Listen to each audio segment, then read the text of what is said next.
സാധാരണ ഇപ്പം ഒരു പാർട്ടി ഒരു മുന്നണി തിരഞ്ഞെടുപ്പിൽ നേടുന്ന പ്രകടന പത്രിക വെച്ചാൽ ഇത് ഇടതു മുന്നണിക്കും CPM നേതാക്കൾക്കും CPI നേതാക്കൾക്കും മറ്റ് ഘടകകക്ഷി ഇടതുപക്ഷത്തെ മറ്റ് ഘടകകക്ഷികളുടെ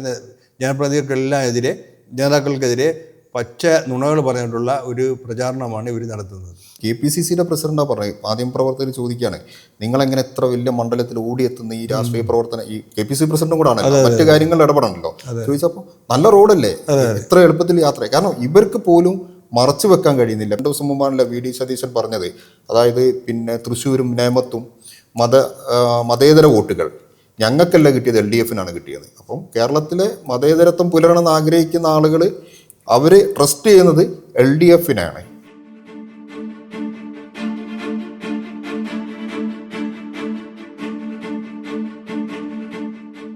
നമസ്കാരം. ഒരു തെരഞ്ഞെടുപ്പാകുമ്പോൾ രാഷ്ട്രീയം പറയും, വികസനം പറയും, ക്ഷേമം പറയും. നമ്മുടെ പൊതുസമൂഹവുമായി ബന്ധപ്പെട്ട വിവിധ കാര്യങ്ങൾ നമ്മൾ ചർച്ച ചെയ്യും. കേരളത്തിലെ LDF ഈ തെരഞ്ഞെടുപ്പിനെ നേരിടുന്നത് രാഷ്ട്രീയവും വികസനവും ക്ഷേമം പറഞ്ഞുകൊണ്ടാണ്. എന്നാൽ UDFന് ഇത്തരം ഒരു കാര്യം പറയാനില്ലാത്തതുകൊണ്ട് അവർ നുണകൾ ആവർത്തിച്ചു കൊണ്ടേയിരിക്കുകയാണ്. അവർക്ക് കൂട്ടായി ചില മാധ്യമങ്ങളും എല്ലാ കാലത്തെ പോലെ ഈ തവണയും തെരഞ്ഞെടുപ്പ് പ്രചരണവുമായി LDF സർക്കാരിനെതിരെ, LDF സ്ഥാനാർത്ഥികൾക്കെതിരെ രംഗത്തിറങ്ങിയിരിക്കുകയാണ്. സാജ, ഇത് ഇപ്പം കഴിഞ്ഞ നിയമസഭാ തെരഞ്ഞെടുപ്പ് നടക്കുമ്പം 2021 ഇതുപോലെ വലിയ രീതിയിലുള്ള കള്ളപ്രചാരണം നടത്തി. അത് UDF ഒരു ഭാഗത്ത് നടത്തുമ്പോൾ സമാന്തരമായി തന്നെ അവർക്ക് വളവും വെള്ളവും നൽകുന്ന രീതിയിൽ, അവർക്ക് ഊർജം പകരുന്ന രീതിയിൽ, അവർക്ക് വേണമെങ്കിൽ എല്ലാ ദിവസവും അവർക്ക് ഓരോ വിഷയങ്ങൾ ഇട്ടുകൊടുത്തിരുന്നത് മാധ്യമങ്ങളാണ്. പ്രത്യേകിച്ചും വിഷ്വൽ മീഡിയയും അതുപോലെ തന്നെ പ്രിൻ്റ് മീഡിയയും. അവർ സ്വർണ്ണക്കടത്ത് മുതൽ പിൻവാതിൽ നിയമനം ഉൾപ്പെടെയുള്ള കാര്യങ്ങൾ പറഞ്ഞു. ഈ തെരഞ്ഞെടുപ്പിലും ഇവർ വളരെ സജീവമായി വിഷയദാരിദ്ര്യം അനുഭവിക്കുന്ന UDFന് പിന്തുണയുമായി രംഗത്ത് വന്നിരിക്കുക. എങ്ങനെയാണ് സാജന ഇതിനെ കാണുന്നത്? അല്ല, ഇതിപ്പം പിന്തുണ എന്നതിനേക്കാൾ ഉപരി ഇവർ ഘടകകക്ഷികളാണ്. ഇപ്പോൾ ഈ മാധ്യമങ്ങൾ UDFിലെ പ്രധാന ഘടകകക്ഷികളായും മാധ്യമങ്ങൾ മാറിയിരിക്കുകയാണ്. അത്രയ്ക്ക് ആ വാശിയിലും എല്ലാമാണ് ഇവർ തെരഞ്ഞെടുപ്പിനെ കൈകാര്യം ചെയ്യുന്നത്. എന്നുവെച്ചാൽ ഇതിന് 2 വശങ്ങളുണ്ട്. ഒന്ന്, 2021 തെരഞ്ഞെടുപ്പ് ഫലം UDFിനേക്കാൾ വലിയ ആഘാതം ഏൽപ്പിച്ചത് കേരളത്തിലെ മാധ്യമങ്ങൾക്കാണ്. അവരുടെ മുഴുവൻ ആഖ്യാനങ്ങളും അവരുടെ മുഴുവൻ വിശ്വാസ്യതയും തകർത്ത തെരഞ്ഞെടുപ്പ് ഫലമാണ് 2021 ഇടതുപക്ഷം വർദ്ധിച്ച ഭൂരിപക്ഷത്തോടെ തിരിച്ചു വന്നപ്പോൾ ഈ മാധ്യമങ്ങളിൽ അവരുടെ മുഖത്തടിച്ചൊരു ജനവിധിയാണ് ജനങ്ങൾ നൽകിയത്. അപ്പോൾ അതിൻ്റെ ഒരു ഇച്ഛാഭംഗം അവരിങ്ങനെ പല രീതിയിൽ പ്രകടിപ്പിച്ച് വന്നു. ഇപ്പോൾ പിന്നെ അതുകൂടാതെയുള്ള നമുക്കറിയാം, ഇപ്പോൾ ഈ തെലങ്കാന സർക്കാരിൻ്റെ പരസ്യമടക്കം ഇവിടുത്തെ മാധ്യമങ്ങളിൽ വന്നു. അപ്പം ഇതേ കൂടെയുള്ള ചില സാമ്പത്തിക ഇടപാടുകളുള്ള ന്യായമായും അന്തരീക്ഷത്തിൽ ഇങ്ങനെ നിറഞ്ഞു നിൽപ്പുണ്ട്. അപ്പോൾ ഈ രണ്ടും കൂടെ ചേർന്ന് ഒരു വലിയ പ്രചാരണ കോലാഹലം. സാധാരണ ഇപ്പം ഒരു പാർട്ടി ഒരു മുന്നണി തിരഞ്ഞെടുപ്പിൽ നേടുന്ന പ്രകടന പത്രിക വെച്ചാൽ ഇത് ഇടതു മുന്നണിക്കും CPM നേതാക്കൾക്കും CPI നേതാക്കൾക്കും മറ്റ് ഇടതുപക്ഷത്തെ മറ്റ് ഘടകകക്ഷികളുടെ നേതാക്കൾക്കെതിരെ പച്ച നുണകൾ പറഞ്ഞിട്ടുള്ള ഒരു പ്രചാരണമാണ് ഇവർ നടത്തുന്നത്. മുമ്പ് മുഖ്യമന്ത്രിമാരുടെ ഒക്കച്ചങ്ങായിമാർ UDFിൻ്റെയും ചെന്നിത്തലയുടെയും അതുപോലെ VD സതീശനൊക്കെ വെള്ളമൊക്കെ നൽകുന്നത് മനോരമയാണ് പ്രധാനപ്പെട്ട് മുന്നിൽ നിൽക്കുന്നത്. മനോരമയിൽ ഇന്നത്തെ 1-ാം പേജിൽ മാത്രം 4 വാർത്തയാണ് ഇന്ന് വന്നിരിക്കുന്നത്. ഇന്നലെ വന്നിരിക്കുന്നതും 4 വാർത്തയാണ്. ഇന്നത്തെ മാതൃഭൂമിയുടെ ഉൾപേജിൽ അവർ ഡീൽ എന്ന് പറഞ്ഞുകൊണ്ട് എവിടെയൊക്കെയാണ് ഡീലുള്ളത്, അവർ ഈ ഡീലിന് നേതൃത്വം കൊടുത്ത, ഇപ്പം ട്രംപ് പറഞ്ഞതുപോലെ ഞങ്ങൾ ഇറാനിലെ ആരോടുമായി ചർച്ച നടത്തിയാണ് ഞങ്ങൾ യുദ്ധത്തിൽ പിന്മാറുന്നത് പറയുന്നത്. നമ്മളാകെ എന്താണിത് കിളിപോയ മാതിരി ആക്കുന്നത് പോലെയാണ് മാതൃഭൂമിയുടെ ലേഖകന്മാർ എഴുതിയിരിക്കുന്നത്. ഇന്ന സ്ഥലങ്ങളിൽ ഇന്ന ഡീലാണെന്നുള്ളത് എന്തോ മഷിനോട്ടക്കാരനെ പോലാണ് ചെയ്തിരിക്കുന്നത്. യഥാർത്ഥത്തിൽ കഴിഞ്ഞ നിയമസഭാ തെരഞ്ഞെടുപ്പിൽ സാജൻ പറഞ്ഞതുപോലെ ആകെ ഉണ്ടായൊരു സംഭവം എന്ന് പറഞ്ഞത് സ്വർണം കടത്തി എന്നുള്ളത് മാത്രമാണ്. നയതന്ത്ര ബാഗേജിൽ സ്വർണം കടത്തി. ആ സ്വർണം കടത്തിയത് ആർക്കാണെന്നോ അതിലുമായി ബന്ധപ്പെട്ട അറ്റാഷെ US കോൺസുൽ ഉദ്യോഗസ്ഥന്മാരാരും അന്ന് പിടിച്ചിട്ടില്ല. പകരം മാധ്യമങ്ങൾ ഇതിനെ അപസർപ്പക കഥകൾ മെനഞ്ഞ് ഇതിനെ നേരെ കൊണ്ടുപോയത് മുഖ്യമന്ത്രി ഓഫീസിലേക്ക്. അതെന്തൊക്കെയായിരുന്നു? പായയിൽ ഡോളർ കടത്തി, ബിരിയാണി ചെമ്പിൽ ഡോളർ കടത്തി, അതുപോലെ തന്നെ ഈ ഖുറാൻ്റെ അകത്ത്, അത് നിയമസഭയിൽ ആ ആരോപണം ഉന്നയിച്ച ആൾ KM ഷാജി, അപ്പോൾ വേങ്ങരയിൽ മത്സരിക്കുക, മുസ്ലിങ്ങൾ വിശുദ്ധമായി കാണുന്ന ഖുറാനകത്ത് സ്വർണം കടത്തിയെന്ന് നിയമസഭക്കകത്ത് പറഞ്ഞത് കെ എം ഷാജിയാണ്. അതേപോലെ തന്നെ ഈന്തപ്പഴത്തിൻ്റെ അകത്ത് അതിൻ്റെ കുരു നീക്കി സ്വർണം കടത്തിയെന്ന്, അതെല്ലാം 8 നിലയിൽ സായം പറഞ്ഞ പോലെ പറ്റി. അതുപോലെ പിൻവാതിൽ നിയമനം എന്ന് പറഞ്ഞുകൊണ്ട് അന്ന് വ്യാപകമായ പ്രചരണം. പക്ഷേ അതിന് മുമ്പേ സാജൻ കുറേ കാലം ഡൽഹിയിൽ വർക്ക് ചെയ്യുന്നില്ല. ഡൽഹി കേരള ഹൗസിൽ അടക്കം ഉമ്മൻചാണ്ടിയുടെ കത്ത് കൊടുത്ത് നിരവധി പേരെ അന്ന് പിൻവാതിൽ നിയമിച്ച പാരമ്പര്യമാണ്. പക്ഷെ അതൊന്നും മനോരമ അന്ന് പറഞ്ഞിട്ടില്ല. ഇത് ശരിക്ക് എനിക്ക് തോന്നുന്നത് മാധ്യമങ്ങളെല്ലാ കാലത്തും മാധ്യമങ്ങളുടെ പരിലാളന ഏറ്റല്ല LDF വന്നിട്ടുള്ളത്. പണ്ട് EMS തന്നെ പറഞ്ഞിട്ടുണ്ട്, മനോരമ എന്നെക്കുറിച്ച് എന്തെങ്കിലും നല്ല 2 വാക്ക് പറഞ്ഞാൽ ആണ് എനിക്കെന്തോ തെറ്റുപറ്റിയെന്ന് എനിക്ക് ബോധ്യപ്പെടാം എന്ന് പറഞ്ഞതുപോലെ ഒരു കാലത്തും മലയാള മനോരമ ഉൾപ്പെടെയുള്ള മുഖ്യധാര മാധ്യമങ്ങളുടെ പരിലാളന ഏറ്റിട്ടില്ല നമ്മൾ LDF അല്ലെങ്കിൽ CPM രാഷ്ട്രീയ രംഗത്താവട്ടെ ഭരണരംഗത്താവട്ടെ വളർന്നു വന്നത്. പക്ഷേ ഇപ്പം എല്ലാ സകല സീമകളും ലംഘിച്ചല്ല ഇവർ മുന്നോട്ട് പോകുന്നത്. അല്ല, ഇത് നമ്മളിപ്പോൾ കേരളത്തിലെ കാര്യം പറഞ്ഞു. കേരളത്തിൽ മാത്രമല്ല, 2011 ബംഗാളിലെ ഇടതുമുന്നണി പരാജയപ്പെട്ട് 2011. അപ്പോൾ അതിനു മുമ്പ് അന്നത്തെ ബുദ്ധദേവ് ഭട്ടാചാര്യ സർക്കാരിനും CPM-നെതിരെ മാതൃഭൂമി മനോരമയും തുടർച്ചയായിട്ട് വാർത്തകൾ മാതൃഭൂമി മനോരമ ഇവിടെ കൊടുത്തിരുന്നു. അവിടെ ഈ ആനന്ദപ്രസാദ് പത്രിക പോലുള്ള പത്രങ്ങളും അവരവിടെ കൊടുത്തിരുന്നു. ഇന്ന് മാത്രമല്ല, ദേശീയ മാധ്യമങ്ങളടക്കം പല വാർത്തകളും കൊടുത്തിരുന്നു. ഇപ്പോൾ ബംഗാളിലെ മാധ്യമങ്ങളെല്ലാം കൊടുത്തിരുന്നു. അതിൻ്റെ എല്ലാം ഒരു പാതയിലാണ് ഇവരിവിടെ വാർത്ത കൊടുത്തിരുന്നത്. അപ്പോൾ അതിലെന്തൊക്കെയാണ് പറഞ്ഞിരുന്നത്? അവിടുത്തെ CPM നേതാക്കളുടെ സമ്പാദിച്ച സ്വത്തിനെ പറ്റി, അവർ നടത്തിയ അഴിമതികളെ പറ്റി, അവിടെ നടത്തിയ. പക്ഷേ ഇപ്പോൾ അവിടുത്തെ ഭരണം പോയിട്ട് ഇപ്പോൾ എത്ര വർഷമായി? ഏതെങ്കിലും ഒരു നേതാവിനെ എതിരെ ഏതെങ്കിലും ഒരു കേസ്, വിശ്വസനീയമായ കേസ് ഇവർ കൊണ്ടുവരാൻ കഴിഞ്ഞോ? പക്ഷേ അറസ്റ്റിലായി അകത്തുപോയ ആരാ? 200 കോടി രൂപ പിടിച്ചെടുത്തത് ബംഗാളിലെ തൃണമൂൽ മന്ത്രിയുടെ വീട്ടിൽ നിന്നാണ്. നോട്ട് കെട്ടുകൾ. അവർ അദ്ദേഹത്തിൽ നിന്ന് എത്ര നാളായി? അതേപോലെ അടുത്ത BJP നേതാക്കളും തൃണമൂൽ നേതാക്കളുമാണ് അഴിമതിയിലും ഗുണ്ടായുസത്തിലും എല്ലാം അകത്ത് പോയിക്കൊണ്ടിരിക്കുന്നത്. 2018 തെരഞ്ഞെടുപ്പിന് മുമ്പ് ത്രിപുരയിലെ മണിക് സർക്കാരിനെതിരെ ഈ മണിക് സർക്കാരിനെതിരെ എന്തൊക്കെ ആരോപണങ്ങൾ ഉന്നയിച്ചു? അങ്ങനെ വീടിൻ്റെ അകത്ത് ആരെയും കുഴിച്ചിട്ടുണ്ടെന്ന് വരെ ഇവർ വാർത്ത കൊടുത്തു. അതുപോലെ അവർ എന്നിട്ട് ഇപ്പം BJP അധികാരി വന്നിട്ട് 8 വർഷം കഴിയും. ഏതെങ്കിലും ഒരു കേസ് എടുക്കാൻ പറ്റിയോ?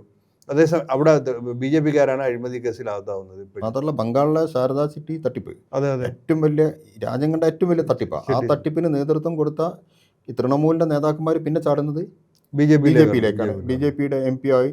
അപ്പം യഥാർത്ഥത്തിൽ സാജൻ പറഞ്ഞ പോലെ ഇവരുടെ ലക്ഷ്യം അഴിമതിയെ തുറന്നെതിർക്കുക എന്നുള്ളതല്ല, പകരം കടുത്ത കമ്മ്യൂണിസ്റ്റ് വിരുദ്ധത. പണ്ട് കമ്മ്യൂണിസ്റ്റ് പാർട്ടി അധികാരത്തിൽ വന്നാൽ വിഷം കഴിച്ച് ആത്മഹത്യ ചെയ്യും എന്ന് പറഞ്ഞ് ഇവരുടെ പിന്മുറക്കാരാണല്ലോ ഇപ്പോൾ ഇവിടെ നിൽക്കുന്നത്.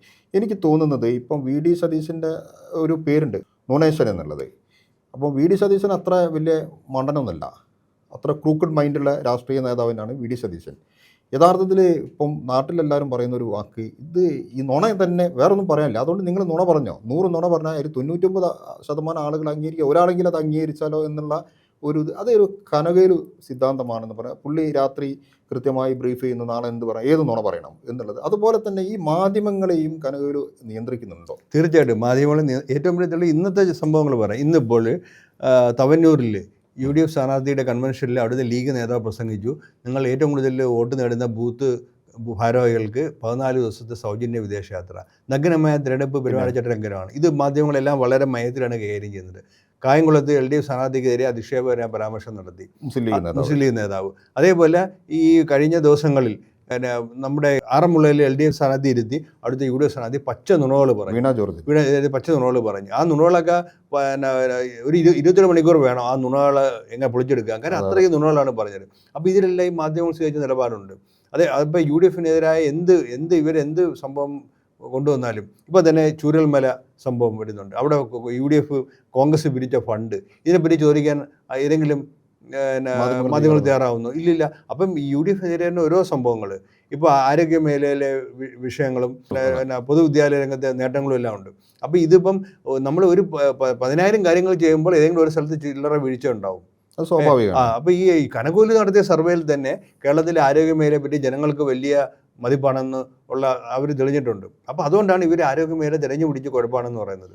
അതുപോലെ സ്കൂൾ വിദ്യാഭ്യാസ മേഖലയെ പറ്റി, പിന്നെ റോഡിലെ ഗതാഗത മേഖല ഉണ്ടാക്കിയ നേട്ടം, റോഡുകൾ, പാലങ്ങൾ, ഇതിനെല്ലാം പറ്റി ജനങ്ങൾക്ക് വലിയ മതിപ്പാണ്. അപ്പോൾ അതുകൊണ്ട് എവിടെയെങ്കിലും ഒരു ചില്ലറ സംഭവങ്ങൾ ഉണ്ടായാൽ അതെടുത്ത് വലിയ പെരുപ്പിച്ച് കാണിക്കുകയും അതേസമയം ഈ നേട്ടങ്ങളെല്ലാം തമസ്കരിക്കുകയും ചെയ്യുന്ന സമീപനമാണ്. വികസനം ഒരു നേട്ടമായി ചിത്രീകരിക്കാൻ മുൻകാലങ്ങളിൽ തിരഞ്ഞെടുപ്പ് കാലത്ത് ഏറ്റവും കൂടുതൽ ചർച്ച ചെയ്യുന്നത്, മാധ്യമങ്ങൾ ചർച്ച ചെയ്യുന്ന വികസനമാണ്. ഇപ്പോൾ ഏതെങ്കിലും ഒരു മാധ്യമം എടുത്തു കഴിഞ്ഞാൽ വികസനത്തെ പറ്റി ചർച്ച ചെയ്യുന്നു? ഇല്ലല്ലോ. ഒരു അനാവശ്യ വിവാദങ്ങളാണ്. ഇപ്പോൾ റോഡിലെ കുഴിയൊക്കെയാണ് അവരെടുത്ത് കാണിക്കുക. ഇപ്പോൾ റോഡിലൊരു കുഴി കാണിക്കാനില്ല. മാത്രമല്ല, ഇപ്പോൾ സാജൻ പറഞ്ഞ KPCCയുടെ പ്രസിഡന്റാണ് പറഞ്ഞത്, മാധ്യമപ്രവർത്തകർ ചോദിക്കുകയാണ്, നിങ്ങളെങ്ങനെ ഇത്ര വലിയ മണ്ഡലത്തിൽ ഓടിയെത്തുന്ന ഈ രാഷ്ട്രീയ പ്രവർത്തനം, ഈ KPCC പ്രസിഡന്റും കൂടാണ്, മറ്റു കാര്യങ്ങളിൽ ഇടപെടണല്ലോ ചോദിച്ചപ്പോൾ, നല്ല റോഡല്ലേ, ഇത്ര എളുപ്പത്തിൽ യാത്ര. കാരണം ഇവർക്ക് പോലും മറച്ചു വെക്കാൻ കഴിയുന്നില്ല. പണ്ടാരെ പറയും, ഈ സത്യത്തെ അല്ലെങ്കിൽ സൂര്യനെ പഴമുറം കൊണ്ട് മറച്ചു വെക്കാൻ കഴിയില്ല എന്ന് പറഞ്ഞതുപോലെ ഇവരുടെ വായിൽ നിന്ന് പോലും ഇടയ്ക്ക് ഈ സംഗതികൾ വരെ 2 ദിവസം മുമ്പാണല്ലോ VD സതീശൻ പറഞ്ഞത്. അതായത് തൃശ്ശൂരും നേമത്തും മതേതര വോട്ടുകൾ ഞങ്ങൾക്കല്ല കിട്ടിയത്, LDFനാണ് കിട്ടിയത്. അപ്പം കേരളത്തിലെ മതേതരത്വം പുലരണമെന്ന് ആഗ്രഹിക്കുന്ന ആളുകൾ അവർ ട്രസ്റ്റ് ചെയ്യുന്നത് LDFനാണ്. ഇതാണ് യഥാർത്ഥത്തിൽ എനിക്ക് തോന്നുന്നത്. 2021 സാജൻ പറഞ്ഞതുപോലെ അന്ന് ഇപ്പം നമ്മൾ പറയില്ല, കല്ല് കരട് കാഞ്ഞിരക്കുറ്റി മുതൽ മുള്ളുമുരട് മൂർഖൻ പാമ്പ് വരെ എന്നുള്ള പറയുന്ന ഒരു പ്രയോഗമുണ്ട്. അത് ഏറ്റവും നന്നായിട്ട് ആ പ്രയോഗിച്ച ആൾ CH മുഹമ്മദ് കോയ, കോഴിക്കോട് കടപ്പുറത്തു നിന്നാണ്. അന്ന് ഈ ജവഹർലാൽ നെഹ്റു നടത്തിയ പ്രസിദ്ധമായ പ്രസംഗത്തിൻ്റെ കൂടെ അന്ന് പറഞ്ഞത്, ഈ തെരഞ്ഞെടുപ്പിൽ കേരളത്തിലെ പ്രബുദ്ധരായ വോട്ടർമാർ നേരിടുന്നത് UDFൻ്റെ നുണകളെ മാത്രമല്ല, മാധ്യമങ്ങളെ നുണകൾ. 2021 ഇത് നേരിട്ട് വളരെ എക്സ്പീരിയൻസ് ആയ വോട്ടർമാരാണ് കേരളത്തിലത്. എനിക്ക് തോന്നുന്നത് ഈ തെരഞ്ഞെടുപ്പിലും ഏറ്റവും വലിയ പ്രഹരം കിട്ടാൻ പോകുന്നത് മാധ്യമങ്ങളുടെ ഈ നുണകൾക്കായിരിക്കും തോന്നുന്നത്. അതെ, തീർച്ചയായിട്ടും. കാര്യം ഇന്നിപ്പം ഇപ്പോഴത്തെ മുൻ പ്രതിപക്ഷ രമേശ് ചെന്നിത്തലയുടെ പത്രസമ്മേളനം കണ്ടു. ഇതിലെല്ലാം പഴയ കാര്യങ്ങളാണ്. ഇവർ പുതിയൊരു കാര്യം പറയില്ല. ഈ പഴയ കാര്യങ്ങൾ എന്തൊക്കെയാണ് പറയുന്നതെന്നറിയോ? ഈ നയന്ത്ര കള്ളക്കടത്ത് മുഖ്യമന്ത്രി അറസ്റ്റ് ചെയ്തില്ല. പിന്നെ പറയുന്നത് ലാവ്ലിൻ കേസിൽ സുപ്രീം കോടതി മാറ്റി വയ്ക്കുന്നു. അങ്ങനെ കേസ് പോലും മുഖ്യമന്ത്രിയായിട്ട് ബന്ധപ്പെട്ട് ഇപ്പോൾ ഇല്ല. അതൊക്കെ ഇവർ ഈ ഉമ്മൻചാണ്ടിയും രമേശ് ചെന്നിത്തല എല്ലാം കൂടെ ചേർന്ന് മുഖ്യമന്ത്രിയെ മുഖ്യമന്ത്രി ആവുന്നതിന് മുമ്പ് കൊടുക്കാൻ നോക്കി എന്നുള്ളത് ശരിയാണ്. പക്ഷേ അത് വിചാരണ കോടതി, ഹൈക്കോടതി എല്ലാം എടുത്ത് തോട്ടി എറിഞ്ഞു കളഞ്ഞ കേസാണ്. ഇപ്പം സുപ്രീം കോടതിയിൽ നിൽക്കുന്നത് വേറൊരു കേസാണ്. അപ്പോൾ ആ കേസ് സുപ്രീം കോടതി മാറ്റി വയ്ക്കുന്നു. അതിൽ സംസ്ഥാന സർക്കാരിന് എന്ത് ചെയ്യാൻ, മുഖ്യമന്ത്രിക്ക് സംസ്ഥാന സർക്കാരിന് ഒരു രീതിയിൽ സ്വാധീനിക്കാൻ കഴിയുന്ന സംഭവമല്ല. ഇത് ഒരു കാര്യം ഇല്ലാത്തതുകൊണ്ട് CBI ആണ് ഈ കേസിൽ. അവർക്ക് സുപ്രീം കോടതി പറയാൻ വേണ്ടി ഒന്നുമില്ല. അവർ എന്തെങ്കിലും കൊണ്ടുവരാൻ ഇത് യഥാർത്ഥത്തിൽ മുഖ്യമന്ത്രി ആക്ഷേപിക്കാൻ വേണ്ടി ഇവർ BJPയും കോൺഗ്രസും എല്ലാം കൂടെ ചേർന്ന് ഇങ്ങനെ നീട്ടിക്കൊണ്ടുപോയാണ്. പിന്നെ സുപ്രീം കോടതിയിൽ രേഖ ഹാജരാക്കാൻ അവർക്ക് കഴിയുന്നില്ല. അങ്ങനെ നീണ്ടുപോകുന്നൊരു കേസിനെ മുഖ്യമന്ത്രിക്കെതിരെ പറയുകയും ഇല്ലാത്ത ഒരു പ്രതീതി സൃഷ്ടിക്കുകയും ചെയ്യുന്ന യഥാർത്ഥത്തിൽ മഹാ അപരാധമാണ് ഇവർ ചെയ്തുകൊണ്ടിരിക്കുന്നത്. ഈ അപരാധങ്ങളെ ചോദ്യം ചെയ്യാൻ മാധ്യമങ്ങൾ തയ്യാറാവുന്നില്ല. ഇവരുടെ നിഷ്പക്ഷത അവിടെയാണ് അഴിഞ്ഞു വീഴുന്നത്. നിഷ്പക്ഷതയുടെ മുഖംമൂടി അഴിഞ്ഞു വീഴുകയല്ല, പരസ്യമായിട്ട് ഇവരിപ്പം ഈ പറഞ്ഞതുപോലെ ഘടകകക്ഷികളായി മാറിയ മാധ്യമങ്ങൾ, UDFലെ എല്ലാ ഘടകകക്ഷികളും അനുഭവിക്കുന്ന ധർമ്മസങ്കടമുണ്ട്. ആ ധർമ്മസങ്കടമാണ് മാധ്യമങ്ങൾ ഇപ്പോൾ അനുഭവിക്കുന്നത്. അതെ, എനിക്ക് അവസാനമായിട്ട് സാജന് 10-15 വർഷം ഡൽഹിയിൽ വർക്ക് ചെയ്ത ഒരാളാണ്. എനിക്ക് തോന്നുന്നു രാജ്യത്തെ മിക്ക സംസ്ഥാനങ്ങളിലും, പ്രത്യേകിച്ച് ഉത്തരേന്ത്യൻ സംസ്ഥാനങ്ങളിലെ തെരഞ്ഞെടുപ്പ് അവിടെ പോയി റിപ്പോർട്ട് ചെയ്യുന്നുണ്ട്. ഇതുപോലൊരു നുണ, ഇതുപോലൊരു കള്ളങ്ങൾ പ്രചരണം അവിടുത്തെ സർക്കാരുകൾക്കെതിരെ മാധ്യമങ്ങളോ രാഷ്ട്രീയ പാർട്ടി നടത്തിയതായിട്ട് സാജൻ അറിയോ? അല്ല, അത് വളരെ സത്യസന്ധമായിട്ട് നമ്മൾ കാണേണ്ട ഒരു കാര്യമുണ്ട്. ഒരു സംസ്ഥാനത്തും ഇപ്പം ഗുജറാത്ത് ഇലക്ഷനിൽ ഞാൻ അവിടെ പോയപ്പോൾ അവിടുത്തെ ഞാൻ പത്രങ്ങളുണ്ട്, ഒരു പത്രത്തിൽ അവിടുത്തെ സംസ്ഥാന സർക്കാരിനെതിരെ ഒരു വാർത്ത കണ്ടിട്ടില്ല. അതുപോലെ തന്നെയാണ് അത് മറ്റ് പല സംസ്ഥാനങ്ങളിലെ അനുഭവം ഇതാണ്. സംസ്ഥാന സർക്കാരുകൾക്ക് ഇപ്പം ഡൽഹിയിൽ തന്നെ പത്രക്കാർ നമ്മൾ ചോദിക്കാറുണ്ട്, എന്തുകൊണ്ട് ഈ ഞങ്ങൾ ആന്ധ്രാപ്രദേശിലായാലും തെലങ്കാനയായാലും അല്ലെങ്കിൽ മറ്റ് പല സംസ്ഥാനങ്ങളിലും അവിടുത്തെ സംസ്ഥാന സർക്കാരുകൾക്കെതിരെ ഒരു വാർത്ത അവിടുത്തെ മാധ്യമങ്ങൾ കൊടുക്കാറില്ല. പ്രത്യേകിച്ച് ക്ഷേമ വികസന പദ്ധതികളോ അല്ലെങ്കിൽ ഒരു വാർത്തയും കൊടുക്കാറില്ല. കേരളത്തിലാണ് ഇത്രയധികം വിമർശനവും ഇത്രയധികം ആക്ഷേപവും നേരിടുന്ന ഒരു സംസ്ഥാന സർക്കാർ നേരിടേണ്ടി വരുന്നത് എന്തുകൊണ്ടാണ്? ഈ മാധ്യമങ്ങളുടെ ഈ നഗ്നമായ പക്ഷപാതം കൊണ്ടാണ്. എനിക്ക് തോന്നുന്നു ഈ പ്രളയം നമ്മൾ അതിജീവിച്ച്, നിപ അതിജീവിച്ച്, ഓക്കിയെ നമ്മളെ അതിജീവിച്ചു, കോവിഡിനെ അതിജീവിച്ചു. അപ്പോൾ ഈ നുണകളെയും അതിജീവിക്കാൻ കരുത്തുള്ളവരാണ് കേരളത്തിലെ ജനങ്ങൾ. അതിജീവിക്കും എന്നുള്ള കാര്യം ഉറപ്പാണ്. അതാണ് എൻ്റെ ശരി.